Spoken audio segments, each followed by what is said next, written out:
mental health is basically just the way you think, the way you feel, and the way you behave. That is the way you think, the way you feel, and the way you behave. Okay? Yes. So that means every individual has mental health.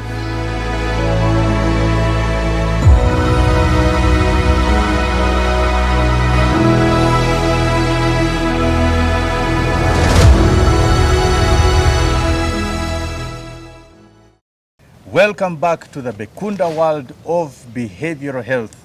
And I am with my 3 colleagues here. All of us have got the same thing in common. We are proudly in recovery from addictions, specifically drug or substance use disorders. So let me get right back. We have reached the point where problems, one person speaks, we know it has happened for everybody. And now you have decided to make that turning point. You have decided you're going to stop. That means now you're okay? Does that mean I'm okay? Yes. No. For me personally, the one thing that I have to constantly remember is that I am bodily, mentally, and spiritually. That's the nature of my illness. I don't want to say different from other people because sometimes some people can get the wrong ideas, but I can't take any substances with like the way other people take them because my body reacts differently. And my mind is obsessive. So if I introduce something that is going to cause me to desire more, I will obsess much more and keep going at it, where other people can let it go. Even with ideas or small things in life, I tend to be very obsessive. I am highly sensitive as an addict. I feel a lot of things, and sometimes those feelings distort reality. Where other people feel in healthy doses, I feel in grave doses, and I have my sponsor tells me that I have my own committee that sits in my mind the head. and gives me all kinds of ideas. Yes. So what I have to do is to be humble enough to cross-check with other people that so and so is saying this and this, or it seems this way, and then someone can tell you that no, maybe you're seeing it this way, and then also to be humble enough to say, oh, I might be wrong. Yes. And so I know that that condition, the state that I was created in, will never change. So that's why I live a day at a time, a step at a time, and I don't say that I'm cured from addiction. Otherwise, then I wouldn't be an addict, right? Just because I'm not using doesn't mean that all of a sudden I've found the cure. Yes. You know, there is no cure, as I think, as we all know. Yes. It's just finding a better way to live. Yes. And trying to be of service than being selfish, where I think only about myself, what I'm feeling, what I want.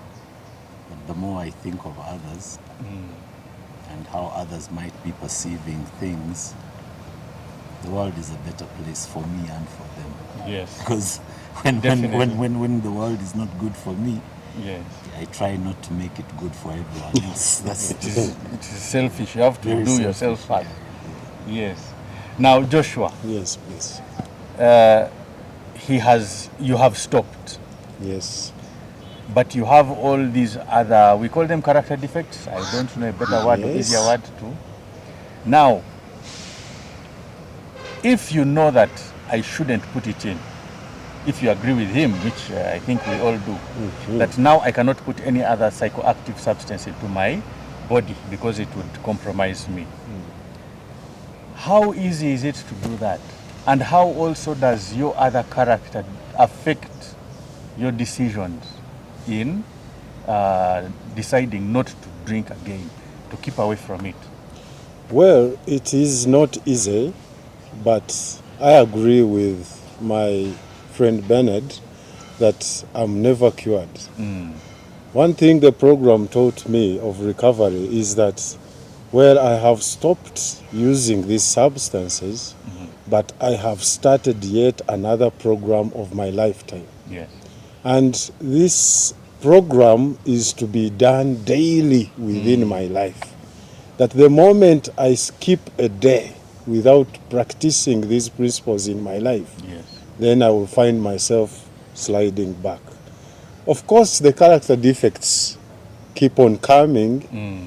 Which are those character defects so that we can understand? Well, like lying, once in a while, Yes. find circumstances that require me to do so, but of course it isn't good. Yes. And like Anger, manipulation. Yes. But the program teaches me yet still that it is the higher power that can help me on the control of these character defects. And I do normally practice prayer. Yes. So whenever these character defects pop up that can lead me back to my old life, Yes. I normally commit it to my higher power through prayer, and I find myself moving on, and of course doing my inventory to find out how my day has gone. Yes. Wonderful. Now, Charles, Yes. you have reached this point. You have experienced both worlds, when you are using and now that you're not using. Okay? Yeah. First and foremost, which of the two worlds is better? And why? And what would be better what advantages one have over the other? Let me start with which one is better.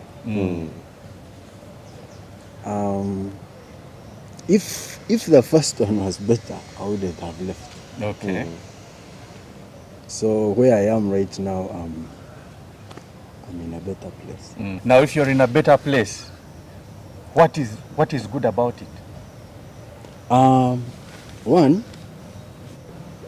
the relationships I had lost, first of all, are coming back. Slowly by slowly, the people that were looking at me as trash, seeing a better person. Yes.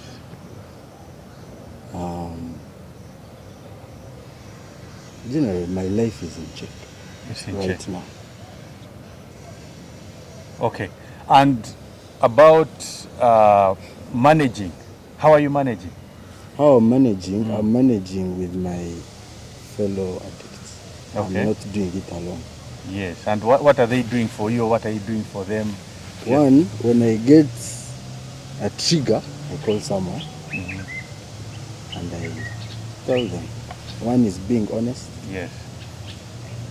You have to tell them honestly. Maybe if you want a drink, tell them, I feel like.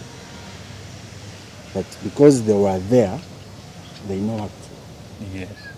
So just talking to someone about it helps me. Secondly is prayer. I pray to my God. I'm a born again Christian. So when I get challenges, I talk to my God. So God is a very important factor Yeah. in this. Yeah, and you He's had the mentioned higher power. something. Yes. You had mentioned something about spirituality. Yes. And some people would, I think, they would like to understand, how does it help you? Well, I think in recovery we intentionally call it spirituality because we don't want to engage in the different questions of who is God, the religious The ideas. religious ideas, yes. But I think, like many addicts who have come to recovery, we have what we refer to as our higher power, God, Christ Jesus. In In your case, in my particularly, case. yes. and without that consciousness and without knowledge of the truth that I am perfectly created, but in an imperfect and fallen world, and that there is no knowledge or material wealth that I can never gain to fill the emptiness that I always desired Yes. and the different things that I wanted, besides the knowledge of God and what God has done for me, which I couldn't do for myself. Yes. You know. So when you hear fellows talk about the program,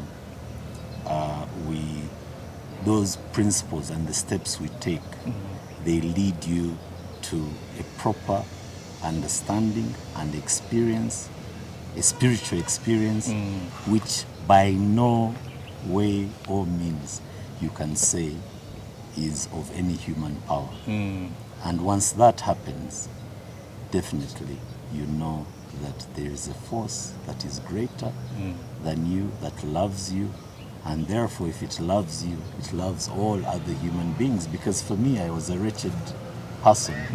If that force can love me, then even the normal person, when I'm sober, when he makes me angry or argue, I could shout, but then I have to quickly go back and say, oh God, forgive me. Yes. I think if I do this, I think this is the character defects that Geoffrey is Yes, talking about. yes. If I do this, I'll be going back to the other old person. Yes. So I quickly make amends, or I admit and I tell someone else what happened. I say, you know, Bill, I was moving and then this border guy said this, and then I also told him to go and do X and X. Yes. And I feel Exactly. Yes. so it's a journey. Yes, it and once you feel like you've overcome one character defect, God shows you another. So the emptiness is gone, but there's always work to do with God. It's faith. Yes. Even just doing this interview, as an addict, I have great anxiety. Yes.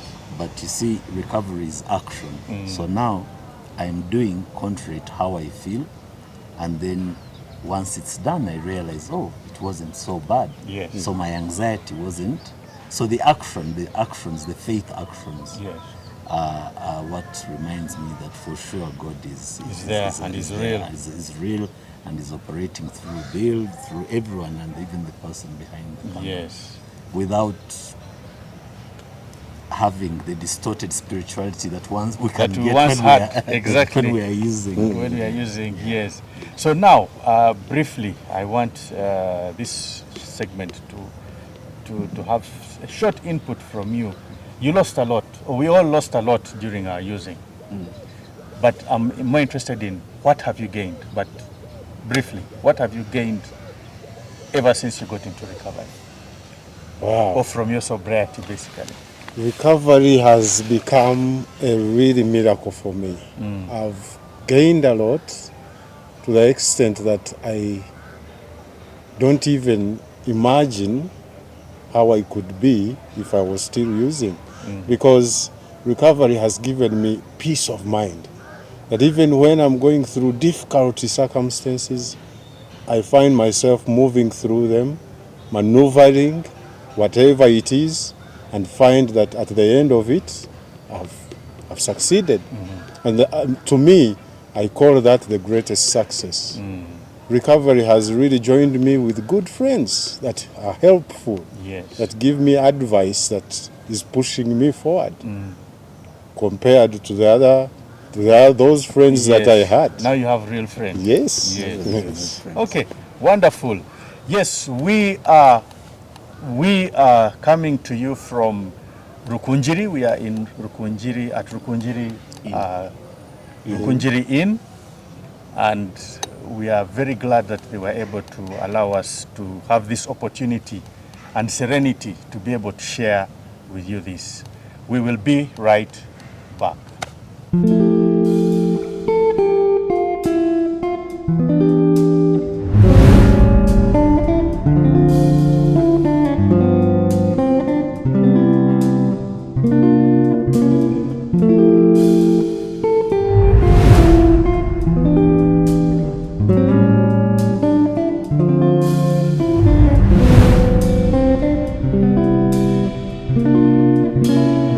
Welcome back to the Bekunda world of behavioral health.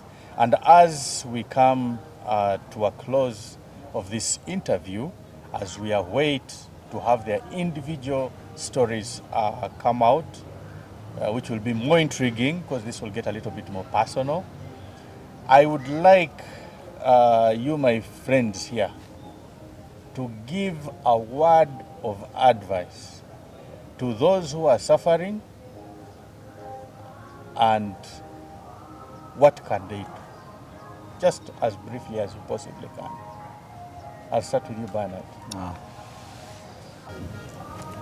For me, addiction has been a very lonely disease or condition. And the advice that I can give anyone who is struggling with it, I think they know the loneliness that comes with it. But you see, all senses and everything in the world speaks to not being alone. In my recovery now, I am back with my Creator, with God, my relationships, most importantly with my family, my parents, my family, my siblings, and my friends, and then the community at large is improving. So these are the people who I would be affecting with my addiction, with my addictive behavior. Yet, the acceptance of the world on its terms and me not desiring to change other people and the situations in the world, but rather accept that God is there and is seeing me through it with the other community at large, is what has given me that peace of mind. And to do that, I had to start listening to the people who were telling me that there is something wrong with me, that when I do this, I become this way. And then eventually I realized that I couldn't help myself, decided to ask for help, and in doing so, I found the humility, and that created enough room for God to start working on me and to reveal what His purpose is for my life. And now, one day at a time, it's unraveling. So the advice is be humble, ask for help, have an open mind, and be willing. But above all, to be honest with yourself. Excellent. Yes, Joshua. Yes. What advice do you have for people out there from your experience and how you work? The advice that I have, especially for the suffering addicts, is to accept their condition, to allow God to show them that they have this problem and accept it, to humble themselves and ask for help. And to those that take care of or stay with these suffering addicts, the advice is to be patient with them and seek help, because help is there. Thank you very much. Charles. Yes, my advice to those suffering addicts, one is to accept God, look for the higher power, because you cannot do this alone, and seek for help. For every problem, there is a solution. Find that solution. If you can't find the solution, look for somebody who has been through it. You can approach any one of us using the communication that you find on the screen, and we will be able to help you in whichever way possible. Thank you. Till next time.